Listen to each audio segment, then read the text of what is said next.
What's up, Dream Nation? Today on the line, we got my man, Mr. Doug Depp.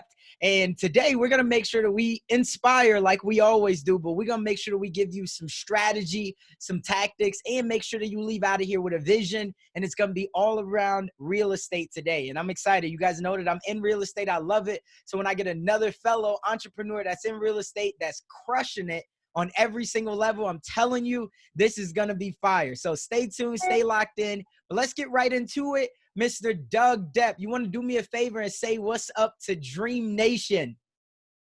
What's up, Dream Nation? We're here. Doug Depp live in effect. Let's get it. Man, let's get it. So, hey, I always like to start off by giving the right proper introduction to any of the guests. And so I always like to think of us as entrepreneurs, especially real estate entrepreneurs, as superheroes. Why? Is because we're flying around, we're wearing a lot of different capes, and we're trying to solve a lot of different problems. So before all of the fame, before you had hundreds of properties in real estate, before you've been able to teach hundreds of students how to be able to buy their own real estate, and before all of the business networking and the relationships, let's go back to when you were just a young boy. Tell me, who is Doug Depp? All right. So, my name is Doug. I was, my birthplace is Camden, New Jersey. I lived in the suburbs of New Jersey up until I was 4. We moved out to a place called Bluebell, Pennsylvania, which is just outside of Philadelphia. And, my dad was a CPA by nature. He was the president of a record company growing up. He started his own business in the weight loss food. He partnered with Dick Gregory years ago. Which was amazing, just seeing all that transpire. He did a multi-level company. Him and my mom did a multi-level company for about 10 years of my life. So they worked from home. My mom on the other side, finance. So really understanding the numbers. And, my parents, even just watching them throughout, just my childhood, they played the stock market heavy. They got caught up in the .com era. So I literally saw them have $1 million. They just got depleted, basically wiped out their whole portfolio. But I mean, they were in there making, thousands of dollars a day. So that kind of fascinated me in the whole financial world, the financial market. And then in addition to that, we would go see open houses and so forth, all throughout my childhood. And, that story is wild in itself. Got it. No, I love it. So you were already exposed to it from a very young age about financial literacy, about all those things. So talk to me about, where did the love for real estate come from? Because of course we're exposed to a lot of things as kids. So for you, how did real estate become that one thing that you wanted to lock in on?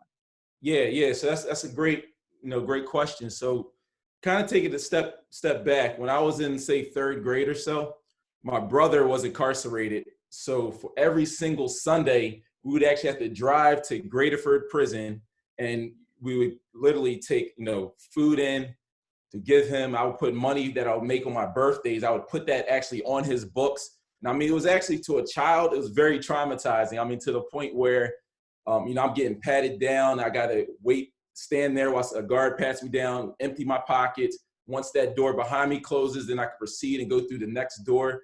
It was crazy. And, even going into like the hall where they had these vending machines with the burgers, with the, vacuum sealed, you would heat them up. So I was like, man, this is crazy. Right. But what my parents did was, they actually took me to an open house immediately after going to the prison and spending hours there. They would take me to open houses. And that's really where I believe my passion and excitement for real estate really began. And I mean, we would see the open houses. I would get free cookies. I would get beverages. Like every basement, I felt like had like a little toy mat where you could play with the cars and, just bouncing around and so forth. So, every single week, I would just look forward to seeing these open houses, eating the food, and just really just fantasizing that one day I wanted to own some real estate. Got it. So you was dreaming already. I love it. So then talk to me about, when did you decide that you were first going to get into real estate? Did it take you a while? When was that first time that you had the opportunity to get into real estate and you capitalized on it? Yeah. So, to take it back, when I went to school with, super wealthy kids, like kids that were getting the Range Rovers for their 16th birthday. They were taking private jets, PJs to Australia during their birthdays and so forth. But what I realized was that the parents they all had the commonality of owning real estate, owning properties. You know, they would always talk about, oh, we have properties over here, we have apartment buildings, we have our second homes. So I was like, man, this is interesting. So something that, again, this spark that, you know, I want to eventually own properties and be able to have my kids go to school in limos and so forth. But the really changing point was, you know, I read the book, you know, Richest Man in Babylon. My dad gave it to me when I was in 7th grade, so that kind of got me thinking about finances a little differently. You know, I read the book Rich Dad Poor Dad, which was also amazing. Oh yeah. And so I knew right away, you know, reading those books that, you know, I wanted to get into real estate. And then I think what really pushed me over the edge, where I was like, you know, I gotta keep moving, was when I invested in a course. I don't even want to say his name. I'm almost embarrassed to say his name, but it was Donald Trump's course. I paid $3,000 for it. And I remember sitting on the couch with my brother, you know, this was, you know, after he got out. And I was just like contemplating, I was walking back and forth, and, you know, I was doing my research. I said, man, I want to get this program.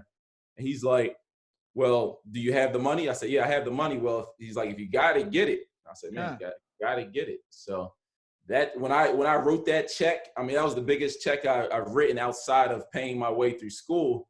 So I paid for it. I did the program. And then I knew that, you know, with having that money invested, there's no turning back. Right. Like, no matter what, I had to take the next steps to own real estate, you know, start collecting rents and cash flow and so forth. No, I love it. And it's kind of like, obviously a good friend of ours and a mutual connection, Neo, he talks about, you know, if you don't pay, you don't pay attention. When somebody, right, you know, obviously if there's no transaction, there's no transformation. He says those things all the time. And so for somebody like you, when you paid that money, and how old were you at this time? I mean, at this time, I was right in college, about 20 years old. Wow. So imagine being 20 years old, dropping $3,000, you know, on a real estate investing course. Right. That's, you know, that's $30, $100 bills. You know, that seems like, but like you got to invest into yourself though. So I love it. And so talk to me, what did that course, was that course the course that propelled you? Or would you say that course, it didn't really do what it needed to, but it at least got you in the right direction? I think that course for me, it really got me in the right direction. It scratched the surface, right? Okay. So once you know, that was me taking that first step. And then, you know, it gave me some tools that I could use, but really it was taking action. Got it. So, and I didn't really start taking action until, you know, a couple of years later when I graduated college. You know, I got my first job in Bank of America. Okay. And with working when I started Bank of America, is a crazy story, but as I'm going in, I was in this leadership rotational program. They call it the FMAPs. They pick like 5 people from University of Delaware. So I was selected. But long story short, as I'm walking in with HR, there's these people that walk into the elevator and they're in tears. They're crying. They're holding these boxes. And I asked the HR, like, nudge them to the side, like, hey, what's going on? And they said, well, oh yeah, we just had mass layoffs. You know, some of the senior guys, you know, we're just laying them off, but just, you know, making room for you guys to come in. This was during the nationalization scare. You know, I was paying attention to the news. I was reading Wall Street Journal and so forth. And the banks were basically about to get nationalized. And this was a huge deal. I mean, Bank of America stock went from $60 to $5. But something struck me like immediately, like these people were in tears. And I mean, they had mortgages, they had kids in college, they were getting ready for retirement. And now the rug was just pulled right under from underneath their feet. And I'm like, man, I was like, I never want this to happen to me. Right. So that even pushed me even further, because I was like, you know, remember that class I invested in, you know, a couple years back, like I have to get real estate. That was just more confirmation right there that, you know, real estate was going to be the answer for me. I love it, man. And so here's what I know as well, working in corporate America for a short amount of time, it just feels like that everybody could tell you no, but nobody could tell you yes. Right. And so that was the thing that you were exposed to, and you still took action on it. So did you just leave the job and then, you know, go full-time real estate, or did you allow it to build up and then you left the job? Because that's something that a lot of people struggle with, is like, when should I leave? What's your thoughts on that? Absolutely. A lot of people want to just, you know, quit and get out of the workplace, you know, as soon as possible. But I took kind of a different approach. I was going to leverage my job, leverage my 9 to 5, so that way I can aggressively save a lot of money, so that way I can keep dumping it into real estate. Got it. And then I was making this. So my job to me was a huge sacrifice, because like, you know, I could have left years ago, but I decided to ride it out. And I was working, I mean, long hours. I was putting in 60, 70 hours every single week, Hmm. day in and day out, just to when it came time to year-end review, I get there, I sit down with my boss, and they say, hey, Doug, thank you for your hard work. However, we were expecting more out of you. I'm like, more out of me? What do you mean? I gave you 70 hours every single week. And when you're on salary, you're expected to only work 40 hours. And Right. then for them to say that there's no bonus dollars for you just because you're a meets, that's like devastating. Right. But, Absolutely. yeah, but year after year after year, I was hearing the same thing over and over again. So in my free time, while I was at work, in my lunch breaks, I'm looking at real estate and I'm making transactions. I'm buying up properties and I'm collecting the cash flow. So that actually helped me to stay down. It helped me just to stay focused. So like no matter what was going on at Bank of America, at the job, with the manager saying this and that, I knew that I had a plan. So at the end of the day, I knew that I was going to get the last laugh. But I was just a humble guy, just staying focused, not really telling too many people what I was doing. But I would still, let them know that, hey, this is just temporary. I got it. I love that. So a lot of people, they want to know how they can get into real estate, right? That's the big thing, because we know that real estate is tried and true, right? It's the thing that's created the most millionaires. For somebody that comes to you and they say, Doug, you know what? I'm looking to get into real estate. I want to get my next property or my first property in the next 30 days. What's the first thing that you're always telling them that they got to do? I think first they really have to look at their finances, right?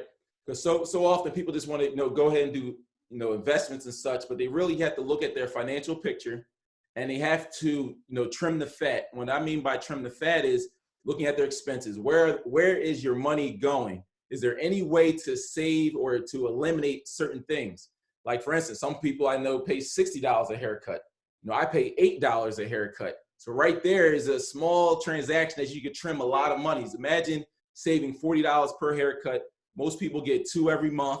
So that's $80 in a month. Then you times that by 12. So that's additional savings there. What if you cut the cable bill? And also, is there any ways where you can earn additional funds?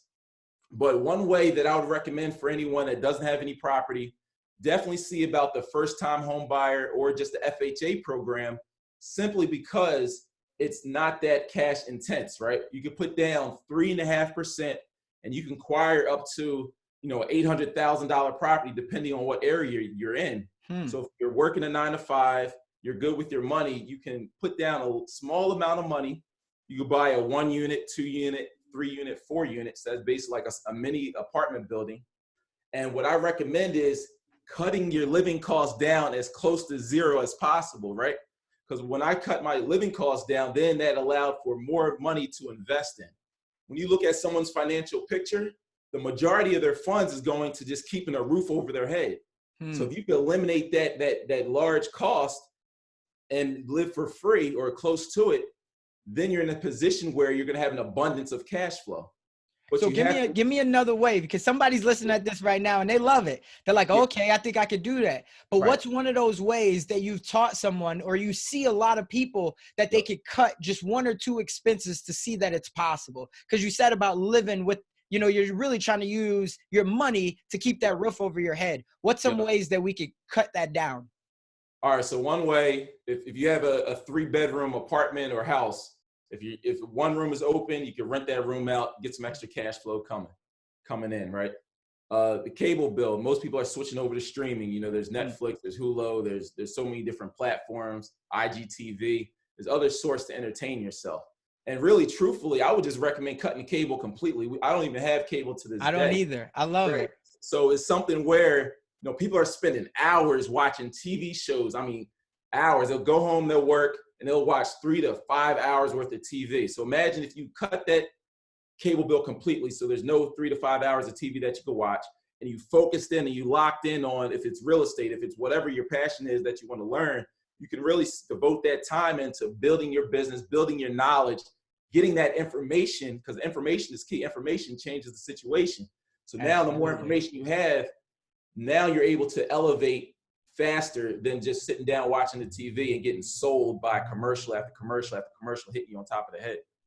Got it. I love it. What's one thing that you've seen that most brand new real estate investors, when they first get in, where is one thing that they always fall short on? Because somebody right now, they're listening at this and they're saying, you know what, I'm going to go home tonight. I'm going to check out my finances. I'm going to maybe talk to my partner. We're going to see what type of money that we got. But then when they go to jumping in, the reason why some people don't get started, I would say, is because they hear about these horror stories. And so by trying to help somebody out, like what's one way in the beginning that somebody can make sure that they don't lose on their first property? Yeah, I wish that I reached out and got like an actual mentor, someone to kind of coach me through step by step. I'm more of a risk taker, so I was like, hey, I'm just going to learn on the way. So I made a lot of mistakes throughout those 8 to 10 years. I wish there was someone there that was just going to be able to break everything down for me. Also, making sure that you know how to analyze a deal. Me being a financial analyst, it helped being able to know the numbers, right? But most people just buy a deal just to say that they own real estate. But if you just own a property just to own real estate, but you look at it, by the time you do the numbers, collect your rents and look at your expenses, and if you're in a negative cash flow position, then there's no point in owning that piece of real estate. You should have went with another option. But you don't know that if you don't know how to analyze the deal and know the numbers. I love it. The first thing I got out of this is you need some type of community support, right? A mentor is going to be great, right? A coach is going to be great, but analyze where that person is. And they might be too high up on the ladder for you to be able to afford that person. So be able to just find somebody that's a couple steps ahead. That's more importantly, accessible. You want the information, but you want the access. So I love that you said that. But then the second part of it is you were talking about analyzing a deal. And that's something that we all need to be able to know how to do. Talk to me about, is there a couple, one or two things that people can do to be able to know how to analyze a deal, or how does that come?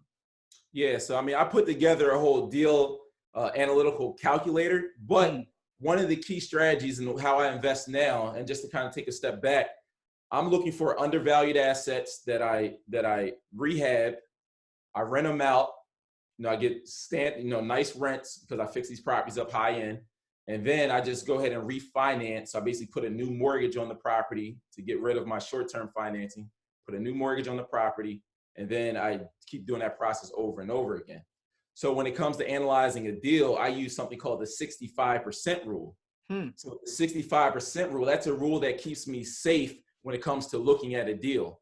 So simply put, let's say when we're looking at the 65% rule, that means you don't want to be in a project any more than 65% on the purchase as well as the rehab. So what that means is, let's say if we have a property that's valued at $100,000, for the purchase and rehab should not exceed any more than 65% of that. So that's $65,000. So I have to be within $65,000 on the purchase and rehab. And when I stay within that rule, what that allows me to do is that allows me to get into the project and get funding. But also on the back end is, once I have it rented and stabilized, now I'm able to do what we call a cash out refi at 75%. So you notice there's that 10% gap. That's going to allow me to get all of my initial cash back, right in my pocket, which then I can use that cash to do that whole process again. And so every time I do that process, I'm spitting out $700 a month of cash flow, $1,000 a month in cash flow. But I'm using that same capital and just washing it over and over again and accumulating more and more bricks. So that's the name of the game. But it all starts with analyzing that deal and knowing where the values come in at. And that's what I perfect. I love it. I love that. So talk to me, for a lot of people, they're hearing it and they say, okay, I do want to get property. I want to be able to learn how to analyze the deal, but where do I find these deals? What do you always tell your people? Is there one or two places that you think is a go-to place to be able to find a good deal? Yeah. I mean, these deals are everywhere. I mean, they're right outside. Like, you can walk your neighborhood and you can find houses that are dilapidated, falling apart, find out who owns them, get in contact with them, and start doing that transaction. That's one way.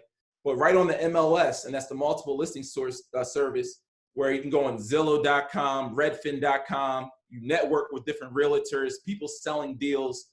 There's something called wholesalers, which you can go, and get wholesalers, people that are, their whole job is just finding deals, locking up a contract, and then they look to sell you that contract, and then they make whatever in the middle.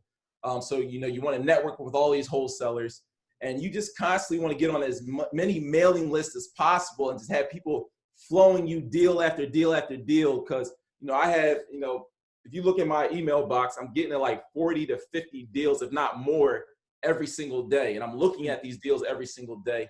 I'm getting up at 3:30 in the morning just to look at these deals before I go work out. So you got to keep that consistency and persistency just over and over and over again if you want to, have longevity in this game, if you want to improve in this game. And you just have to have that attitude that you want to get better. And you have to have that why, right? My why was to get out of corporate America. But now, I was out of corporate America, but now there's no point in me doing what I want to do, building my future, and my wife's still checking in with the man, every single day, 3 times a day, because she's a nurse on her feet for 12 hours. So then it's like, man, my goal has to be bigger than me. I have to get my wife out of there too. So now she's able to work on the business with us. She's out, and now I'm working on the future, getting my kids situated, which I don't even have yet.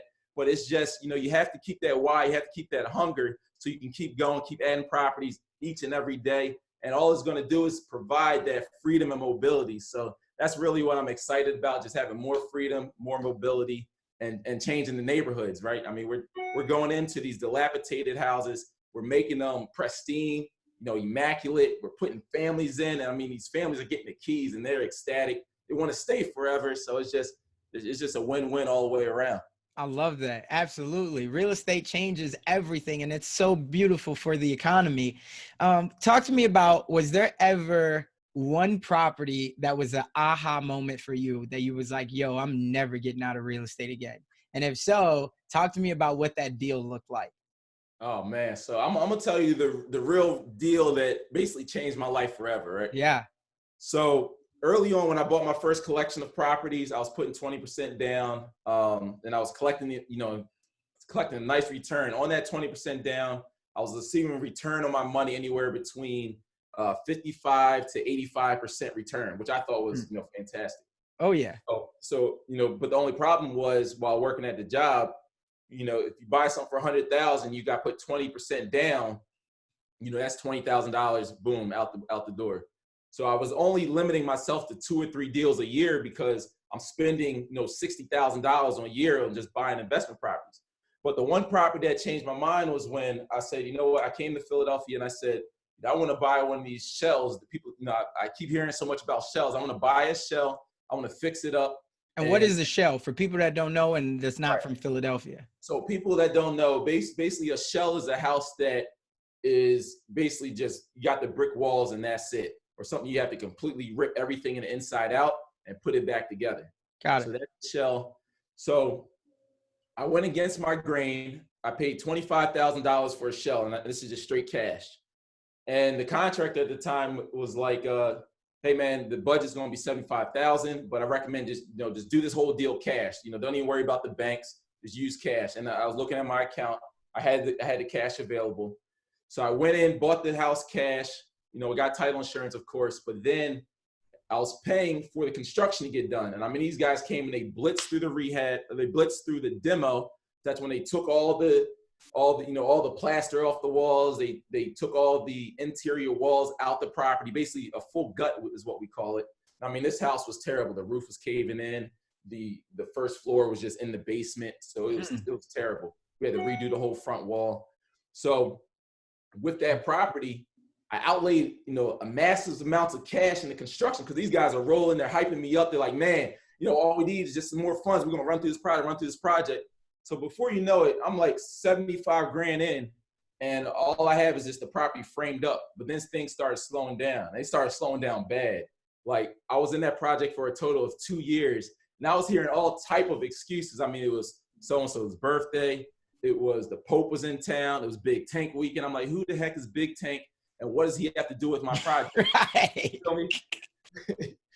Right. So with that, I was like, man, you know what? I'm never, ever giving this much control to someone that, of my money and my project. So eventually the way I got out of that situation is I ended up completing that project myself. I said, you know what? You got it this far. I'm going to go ahead and get some guys in here and put the play together to finish it off.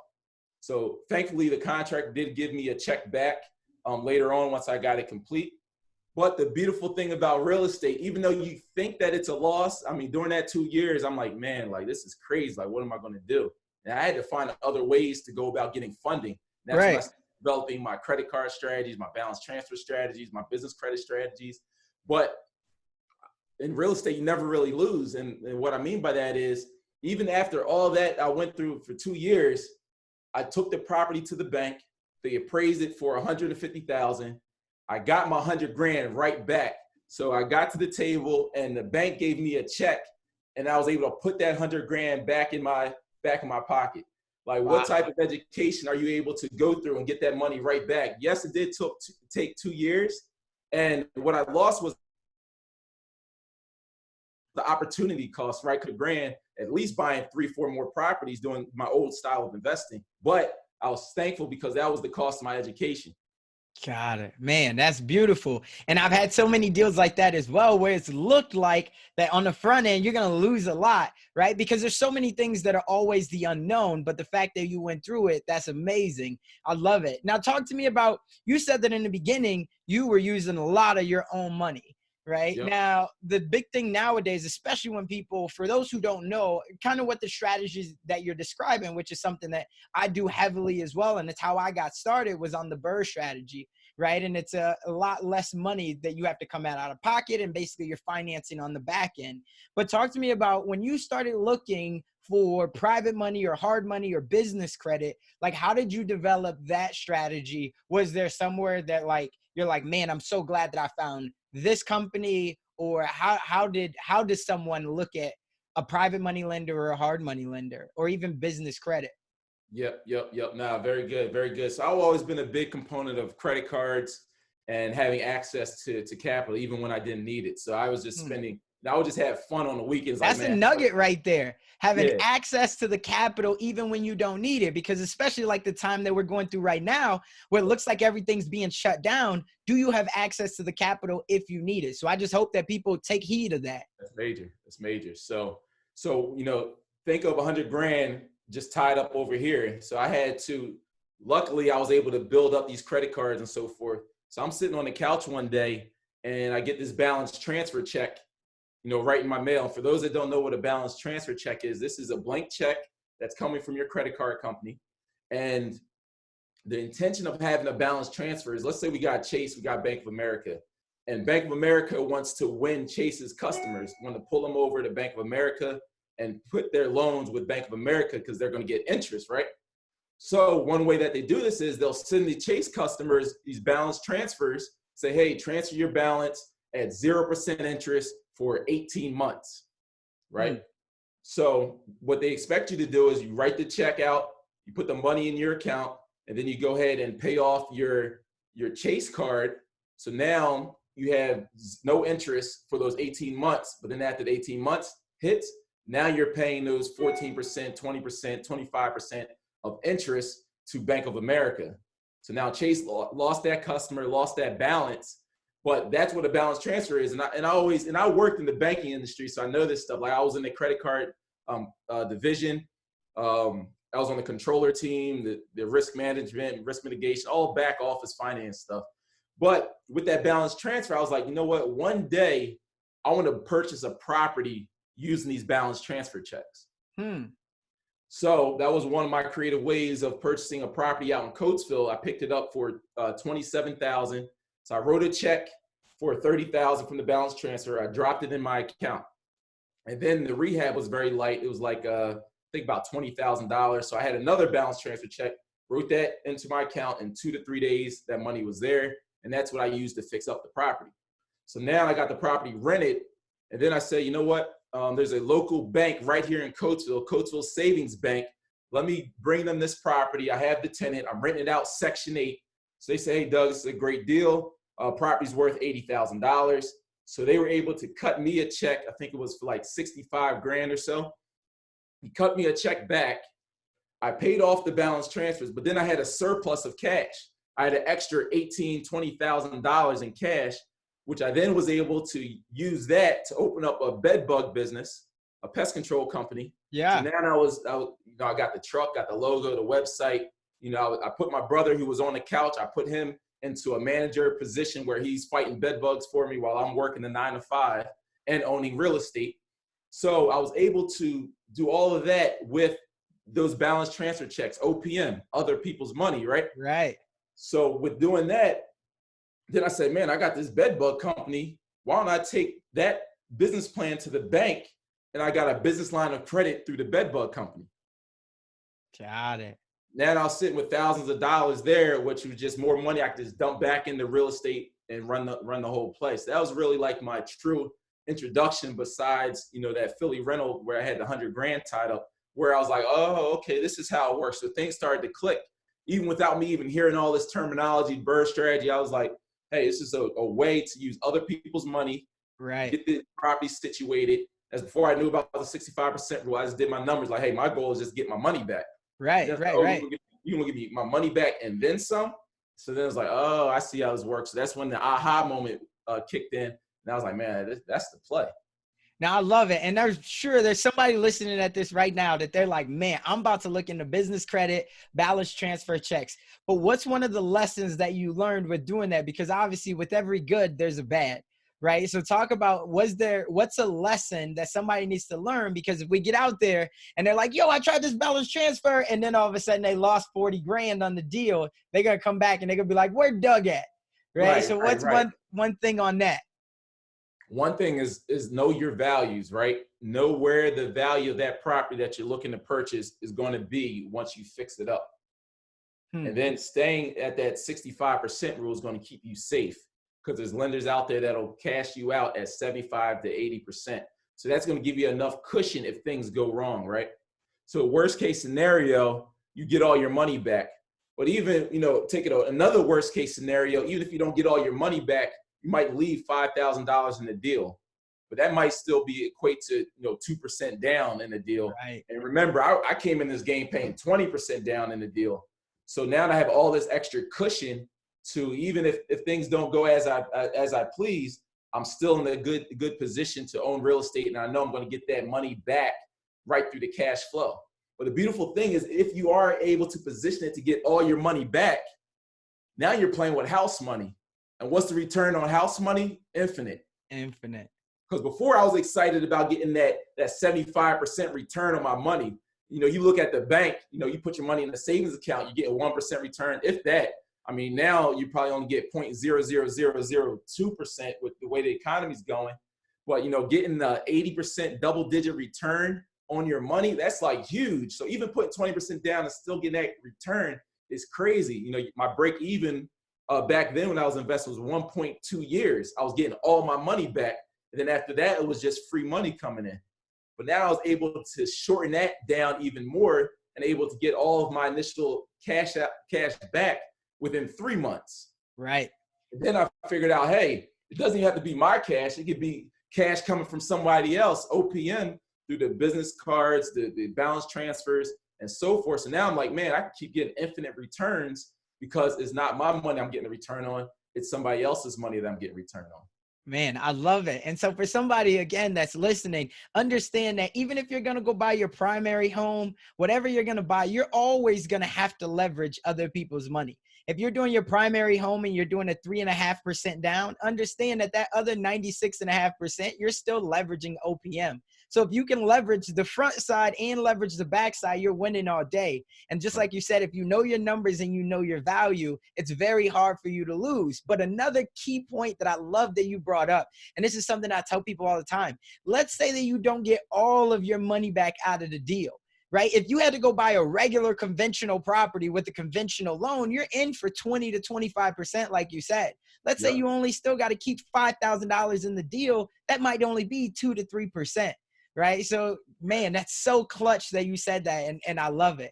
What's been for you over the last year and a half? Because now you've scaled. You got your wife out of the job. You're out of the job. You're traveling. You're teaching other people. What's been the biggest lesson, though, that biggest aha moment for you that you've had to learn over this last year?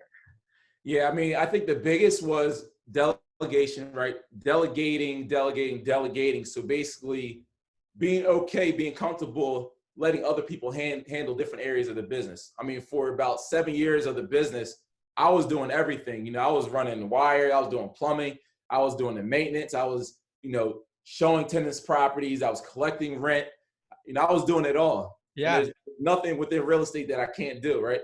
So once I started to build my team, you know, we got 2 virtual assistants in the Philippines right now. They're taking care of all the paperwork, you know, the books, the expenses. They're even answering calls on the property management side. And really starting to build that team. I even have my mom. My mom was sitting retired. She wanted something to do. I said, you know what, Mom? How about we make you the leasing agent? It's very easy. You know, people are going to call you. You just post some of the pictures right online, and people are going to call you. You screen them. You just go out to the property. You take a look at it. But you know, when someone wants the property, we screen them. Everything looks good, and I'll just cut you the first month's check. So she's like, "Wait, you're gonna give me $1,200 just for doing that?" So now she could be leasing up, you know, 3-4 properties every single month. So now my mom is getting the extra 4 or 5 grand of cash right in her hands just for helping her son out, and while she's kicking back watching the stories. Right. I love that. That's what it means to truly put your family on, right? Yeah. You learn, you earn, but then you give back and you help other people. So I love that you brought up that point. Here's one other thing though, and this is something that I've been very intrigued about, and I know a lot of other people are intrigued about. You teach a lot of your students about how they can get paid as their own GC. Oh yeah, yeah. And that's a hack right there. That's a big hack, major hack. So I hope people are listening. Talk to me about that. Like, how do you get paid as your own GC? Oh man, this might be too many jewels, man. We might just end this. We might have to bring it. This might be premium right here. Keep going? Should I keep going? All right. Man. So real quick. So, you know, taking you back to that story where I had the 100 grand tied up for 2 years, and I said a conscious decision like, yo, I'm never going to have another person be in control of my project again. So that forced me, just seeing that whole process of putting that house back together. I was like, man, this is nothing I can't do. Right. You know, these DCs and these people are no smarter than I am. So I started to figuring out a way how to put my own projects together. Then in addition to putting my own projects together, when I went to the lender, I was like, you know, I'm going to be the GC on this project. You know, I got my license, I got all the insurances, I got all the waivers signed and so forth. So you went and got your GC license. You didn't just like throw it in there. No, I got my license, and it's an easy thing to do. So I grabbed the GC license. And then when I did a project, I was like, you know, they're like, you could charge a true cost, but I'm like, why would I charge a true cost when I could charge exactly what a GC would charge? But I would be able to make that margin because now I'm not working for free. We're not just putting these houses together, running around. I could be focusing on something else and hire a GC for all that. But so now, there's somebody out there that's wondering, what does true cost mean? What's true cost? Yep. So true cost is the true cost for labor and materials. So the actual cost for those things. And then what a GC does is they mark it up. And the markup is, let's say, for instance, you have this pen for $1. And let's say I mark it up 25%. So you take this pen for $1, times it by 1.25. So the pen is no longer $1. I'm going to sell it to you for $1.25. And I'm going to make that 25 cents. Got right? it. So now let's take it to a budget. If this budget to put together this house is I put the budget in at $100,000, but you know, I mark it up 25% or, you know, 25% give or take. So the true cost might be 75,000, but I told the bank I need 100. So just for doing that property, I'm getting extra $25,000 in my pocket. But when I run my numbers, I'm still analyzing the deal with the GC fee at 65%, at the 65% rule. Now I figured out a way how to get paid all throughout the project. I'm getting my money back when I cash out. And then there's going to be 9 times out of 10, there's going to be some money left over on the cash out because there's such a nice margin in that property. And I'm always looking at the cash flow too. We're not doing all this with no cash flow. Right. Again, we got to make sure we have cash flow with, you know, a debt coverage ratio of over, you know, 1.25 is what the banks want to see. But my debt to coverage ratio exceeds like 1.75 almost on every deal. Man, That's clutch. And I'm glad you brought up the cash flow too, because you want to make sure when you're doing these types of deals that once you do the refi, you still have enough cash flow in there. So I'm glad that you brought that part up. That was a major hack, and I appreciate you sharing. Man, this has been so fire. Talk to me about, what do you feel like is, where do you feel like the economy is going? Like, should people be looking at buying real estate right now? Should people be looking at, 6 to 12 months saving up? Like, what's the emergency or the need to buy real estate right now, if there is one? Yeah, I would say the time is now to buy real estate. Interest rates are as low as they ever been, and I feel that they're even dropping even lower. So they're making the price of entry, very affordable. From if you want to get FHA loans, but even with hard money lenders, those rates are coming down as well. So for those that know how to fish and find properties, they're going to be in a fantastic position because they know how to take something that looks crazy and actually turn it into money, basically turning bricks into cash. So knowing that skill and having that skill, you're going to be unstoppable. And what I like about my strategy is I'm not going after these $4,000 a month rents, $5,000 a month rents. I'm going after that nice affordable rent range of $1,000 to $1,500 a month. And the way I'm fixing up these properties, even in a down market, those people paying that $2,000, $3,000 in rents, they're going to gravitate toward the properties that I'm putting on the market simply because they're a great price point, and there's not going to be that much supply at that price point. So now there's going to be a higher demand for my style of properties in the neighborhoods that they're in. So my rents actually might go up in a situation of a downturn. Got it. I love it. And your focus again is always making sure that you can buy right. If you stay under that 65%, you make sure that you have the cash flow. So is your cash flow, or is your rent price one of the first things that you determine to say, like, oh, okay, this is a $1,500 neighborhood that I can rent in. If I can get it under this price, right, then I should be good, because I know that I can increase the rent to 12 to 13. And even at worst, where if I can't be as competitive, I'm at 1,500. Exactly. So the beautiful thing is when you have control, my biggest thing is control. Like I played the stock market over the course of my life, and even watching my parents lose $1 million in the stock market, I knew that they really didn't have control. But when I look at real estate, I have more control simply because in a down economy, even if I want to lower the rents, let's say my monthly expenses on the house is $500 and I'm used to receiving $1,200, right? Right. Now I could lower my rents all the way down on a 4-bedroom house, all the way down to $600 and still be good. Or I could rent out each individual room of that property, because people are now scrambling like, hey man, just give me $200 for the month. 2 times 4 is $800. I'm still covering my $600. So you have options that you're not going to be stuck in real estate. And also with the way I'm investing, using the BRRRR strategy and so forth, your cash doesn't get depleted. So that's a very important key. You got to have some cash in this game. So now you're able to shoot when you see opportunities, because your cash never gets depleted. Back when I was investing, by the time I buy 3 properties, I'm already depleted $60,000. Now I got to wait for that $60,000 to build back up for me to buy another set of 3 properties. Got it. I love that. Do you do your own property management then? Because I heard you say you have the property management company. Do you do your own property management? Absolutely. So yeah, we got property management in-house. Like I said, I'm a frugal guy. So with being frugal, me cutting an 8 to 10% check is extremely hard. Especially when most of my rents, good portion of my rents are coming in Section 8. At least half my portfolio is coming in Section 8 through the government. So it's not really that hard to manage those. The money is coming in like clockwork. Man, I love it. Talk to me. What's your favorite? You already mentioned kind of one earlier, which was Rich Dad Poor Dad. But other than that, do you have a favorite real estate book, or a book that has taught you a ton? Yeah, I mean, it's hard to grasp exactly, which book per se. I mean, The Automatic Millionaire was a good book. Okay. That basically taught me. One I never read, so I love that you said that. The Automatic Millionaire was good, and that was great for just teaching me how to set things up automatically. That's basically what I got out of that. So, I mean, having my credit card payments automatic, my mortgage payments automatic, even my savings account automatic, my investments accounts automatic, because it's hard And people get sloppy when, let's say if you got, 30 mortgages out there, you got 30 tax bills, 30 water bills.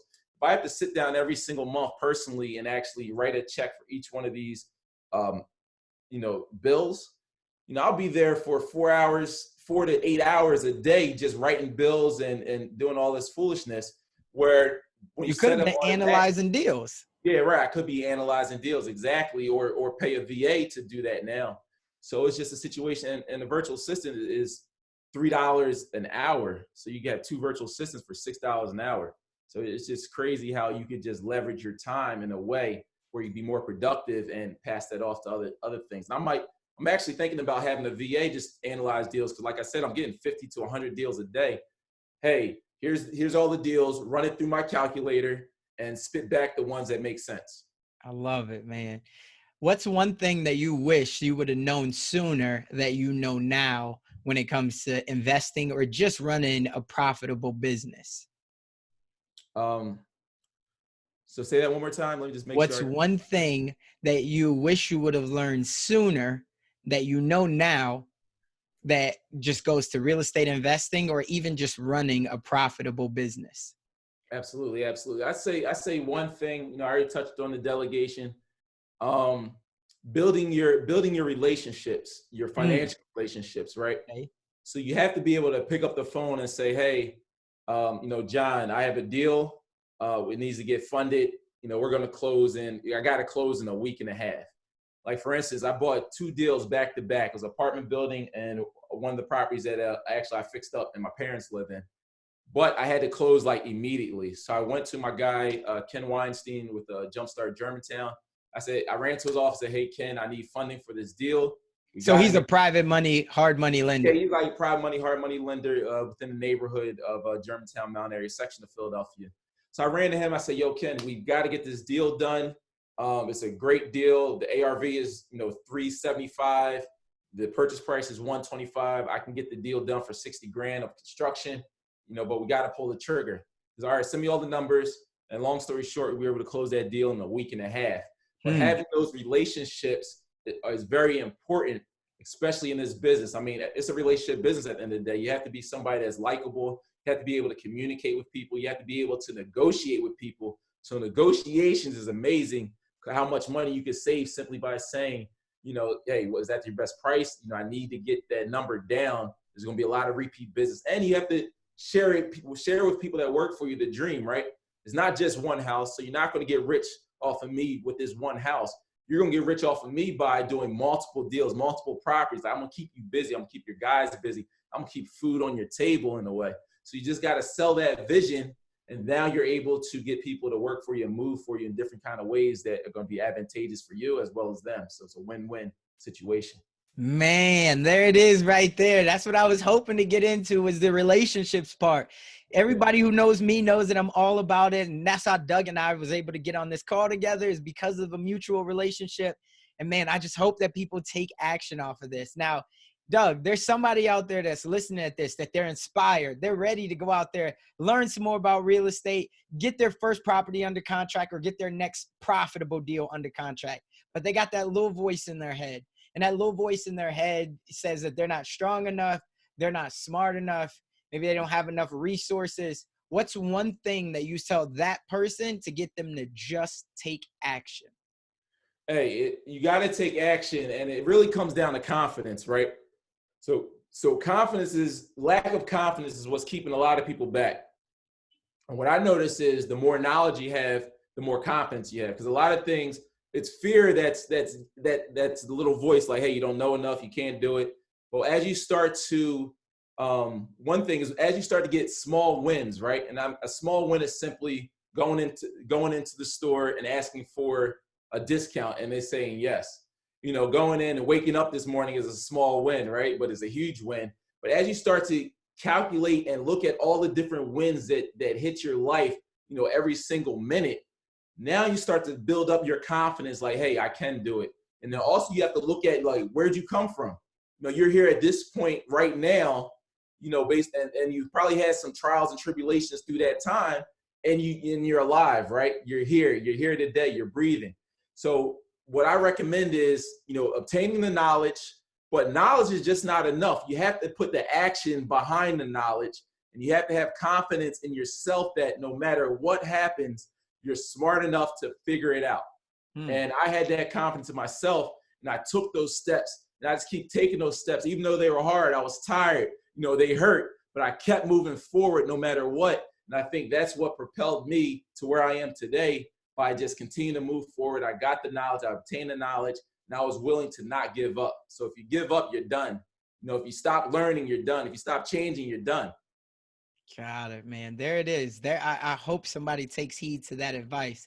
This has been amazing, my brother. You've dropped so many jewels, and I can't wait to hear the feedback. Last thing, for anybody who wants to stay in touch with you, where can they find you at? They can go to Doug Depth on Instagram, DougDepte. And also, if you are an investor looking for, say, funding, we do have access to funding where my wife, Larissa, actually manages that department. So there's a couple of different things we got going on here. But you can go right to acquisitions.capital. Got it. Cool. We got it. Acquisitions.capital. We'll drop that in the show notes as well. So you'll be able to click on the link in the show notes. But yeah, man, it's been a phenomenal time. I appreciate you, my brother. I can't wait to have you back on so you can drop some more jewels. I'm sure that we'll be able to do something in person as well. Real estate is the key to generational wealth. I'm glad to see you're building. I'm glad to see you're teaching other people how to build it. And man, we just appreciate you coming on and dropping all these jewels. Absolutely. Absolutely. Thanks for having me. I appreciate you. No doubt, my man. We'll talk soon. All right. You got it.